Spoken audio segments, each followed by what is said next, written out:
And welcome to Washington Unplugged, Governors in the News. I'm Bob Schieffer, and this is day one of the Republican Governors Association annual meeting. We're going to talk this morning with the association's chairman, Mississippi Governor Haley Barbour, and also hear from the Democratic Governors Association director, Nathan Daschle. But first, from Austin, Governor Haley Barbour. Governor, what's on the governor's minds as they convene here today? Well, of course, Bob, the big thing on our minds was the success that we had earlier this month in the two governor's elections in New Jersey and Virginia, which we swept.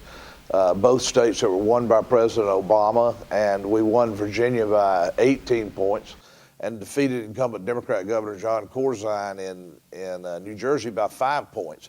We feel like these are not only important victories in and of themselves, but really give us momentum and a springboard into the critical 2010 elections when there are 37 governor's races, I think 36 senators, and the entire House of Representatives are up. Well, you know, of course, a lot of Democrats will take just the opposite line on those two races. They'll say that flatly that the Democrats just didn't have a very good candidate down there in Virginia, and up in New Jersey, they'll say Governor Corzine was one of the most unpopular politicians in America, and you had a lot of high property taxes there, so they don't see national lessons out of those races. Well, if they don't, they're whistling past a graveyard. In Virginia, Reid, who is the Democrat candidate that they now talk so terribly about, 4 years ago, he and Bob McDonnell, the same two people who ran this year, ran 4 years ago, and the difference in the election is 323 votes out of 2.1 million. They didn't think he was such a terrible candidate at that time. And it is true that, you know, races against incumbent governors are referenda on their records, and Governor Corzine's record wasn't good. Very high unemployment and extremely high taxes. But I'm going to tell you one thing that is being missed by some people is that Bob McDonnell, the Republican in Virginia, and Chris Christie, the Republican in New Jersey, were talking about the issues that are on people's minds, primarily jobs and economic growth, all this spending that's going on in Washington, the enormous debt being run up. And what was Washington talking about? Well, for 6 months they're fixated on health care reform, a bill that's unpopular, going to drive up the cost of health insurance, cut Medicaid spending $500 billion, raise taxes, and yet people back at home are saying, why aren't they focused on jobs? We need to be focused on jobs. A lot of Democrats, after the elections back a couple of weeks ago, said this is a wake-up call. The American people want us focused on jobs, not on health care reform, not on energy policy. Let me ask you about some current events going on right now. President Obama's been in Asia for the past 8 days. He's in South Korea today. He was in China yesterday. And if you look at the reports coming out of there, he took kind of a very different stance, it seems to some people, with the Chinese than, say, Bill Clinton did, or certainly George Bush did on their visits to China. What's your assessment of how he's doing on this Asian trip? Well, you know, presidents have to travel overseas, and that's part of it. We understand it, and these are huge trading partners for us. But I think more Americans want to see the president and the Congress particularly focused on our own economy, focused on job creation. That's, you know, when you get 10.2% unemployment and no end in sight to the loss of jobs, that's what Americans want want the president focused on. And, you know, I'm not criticizing him for going on a foreign trip because presidents have to do that. But let's face it, people here at home are focused on jobs and the economy, and they're very concerned about all this spending and debt that's being run up. Well, I mean, you know, Bob, people know that you can't spend yourself rich, and they know the country can't do it either. But when you're $1 trillion in debt to one country, as we are to China, that's bound to have some impact on jobs. Do you think what he did and the positions he took there are going to help create more jobs? I mean, we owe those folks a lot of money. Well, we do, and when we're devaluing the dollar like the value of the dollar is going down so fast, it is because of all this spending and all this debt and the fact that the public and the world sees no end in sight. $1 trillion here, $1 trillion there. Now we're talking about a $1 trillion health care bill. They're talking about an energy bill. Lord knows what all the costs that are going to be involved there, but we do know this. They're going to cost jobs, and they're going to drive up the cost of energy or drive up the cost of health care, depending on which one you're talking about. That's really not what the American people are looking for. Let's talk a little bit about somebody in your party, Sarah Palin. She had the book tour of all book tours, it seems. They're calling it a Palin-palooza that's kicked off. She's every time you turn on television, there she is. Do you think that she is trying to position herself to run for something, Governor Barber, or is she just trying to sell books? What do you think this is all about?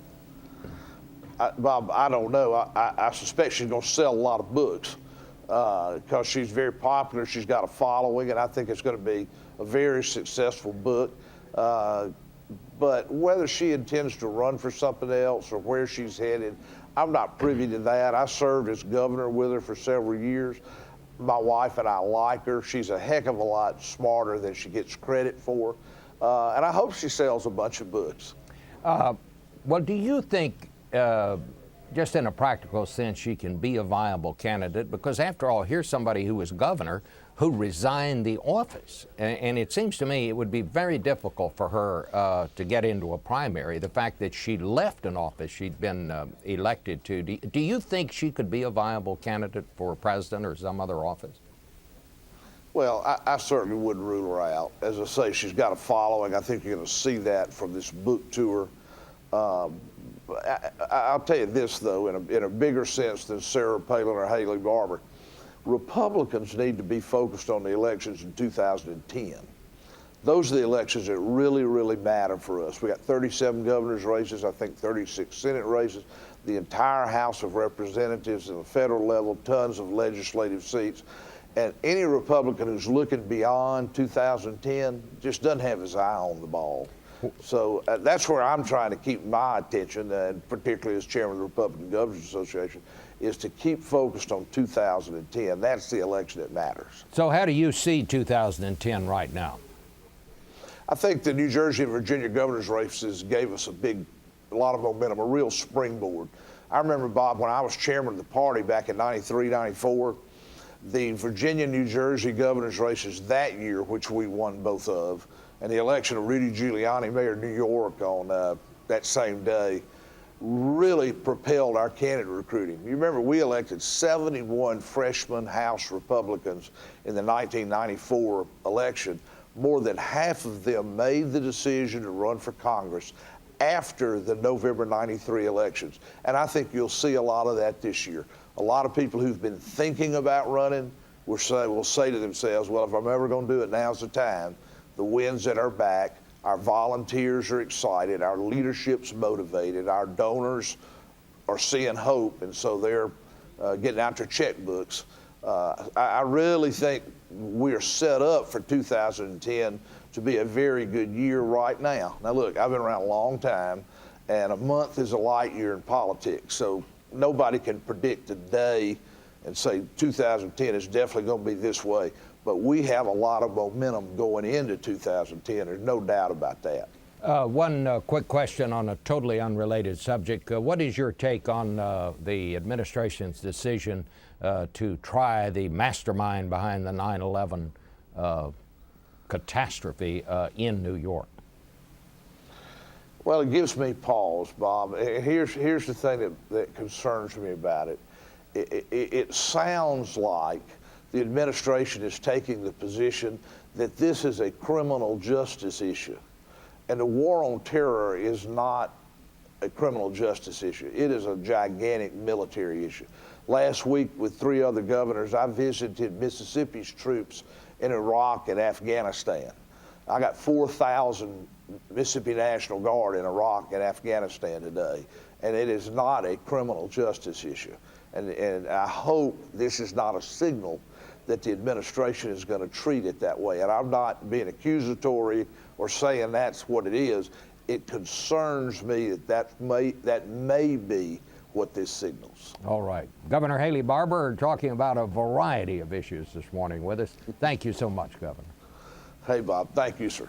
And joining us now here in the studio, the executive director of the Democratic Governors Association, Nathan Daschle. Mr. Daschle, my guess is you have a slightly different take on some of the things that Governor Barbour was talking about. Indeed. Let's talk about these governor's races in New Jersey and in Virginia. He says that you're whistling in the dark if you think that those don't have implications for Democrats in 2010. Well, nobody knows how to turn a phrase like Governor Barbour, that's for sure. But I do disagree with him on the import of these elections. Virginia and New Jersey were about two things: Virginia and New Jersey. These states have gone against the White House for decades. There's truly nothing out of the ordinary that happened in 2009. So we walked into this election year knowing that these would be very difficult races to win. We were, of course, disappointed that we lost, but certainly not surprised. This was a trend that we had seen, as I mentioned, for decades. But we're not focused on 2009 anymore. We're focused on 2010, because that's what this is about. This is about what parties can be best able to lead the country forward in 2010. And as Governor Barbour mentioned, we have 37 races next year at the state level. 21 of those are open seats. So there will be a real battle for philosophies and a battle for over which party has the best ideas to lead this country forward. And on that score, I'm confident that the Democrats will prevail. One thing Governor Barbour talked about, and what he wanted to talk about was jobs and putting the emphasis on jobs. And the fact is, in both the Virginia and New Jersey races, that's what the winners talked about. They talked about right. the economy. You didn't see them getting into some of these social issues that some Republicans have talked about in the past. Why didn't Governor Barbour, I tried to get him to talk a little bit about President Obama, and what's going on in Asia. And again, he turned it back to, he said, no, it's nice, presidents have to go overseas, right. which was kind of an interesting comment, but he said what Americans want to know about is jobs.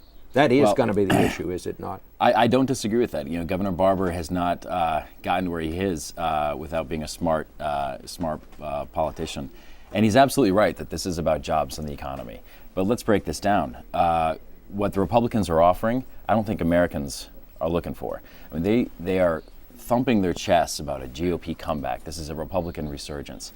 The GOP comeback is literally a coming back of the same ideas that got us into the worst economic crisis since the Great Depression. And on top of that, it's actually literally the same leaders. It's John Kasich, it's Sam Brownback, it's Bill McCollum, it's Rick Lazio. I mean, these are the same people, the same ideas that voters rejected clearly in 2008. Progress takes a little bit of time. President Obama has been in office for less than a year. Our governors are working with him every day to make this country better. And, I think you see it on the state level, too. There's a real difference in leadership. Governing Magazine just named the best governor in the country. You know who it was? It was a Democrat, Martin O'Malley from Maryland. Of the 7 states with AAA bond ratings, 5 of those have Democratic governors. So there really are differences at the state level. And I don't think the comeback of the Republican philosophy is going to be what Americans are looking for next year. I guess I have to ask you the obligatory Sarah Palin question. It's not really a question. I'll just say Sarah Palin. She's, no question, she's a cultural phenomenon. And I would never have predicted that we'd still be talking about her today to the degree that we are. But I don't think, I have a hard time taking her seriously as a political leader. I do think that she is emblematic of the struggle in the Republican Party for the heart and soul of the party. I mean, this Republican Party is as divided as I think it has ever been. There is a real war. We saw it in New York 23. We even saw it in Virginia and New Jersey. In Virginia, Bob McDonnell still has not come out to Virginia voters as a conservative. Once he does, they're going to be in for quite a shock. Chris Christie could not have put out less of a clear plan or idea of how he wanted to lead the state forward. So in neither case was there some affirmation for their ideology. But I do think you see a real struggle for who's in charge of this party, who are its leaders. You've got Michael Steele, you have Governor Barbour, Rush Limbaugh, Glenn Beck, Sarah Palin. You have a lot of people trying to be the leader of this party. Final question, because I know a lot of our viewers are probably asking themselves, Daschle. Are you any kin to Tom Daschle, they're asking? That's my father. Yes, well, indeed. I knew that, of course, but I must say, listening to you, I almost could hear your dad. I take that as a compliment. Thank you. Some of your answers. Thank you very much, Nathan. Thanks for letting me be here today. Okay. Thank you for watching Washington Unplugged. We want your input. Do you think the New Jersey and Virginia governor races signal Republican gains in 2010? Leave your comments below this video. I'm Bob Schieffer. Have a great day.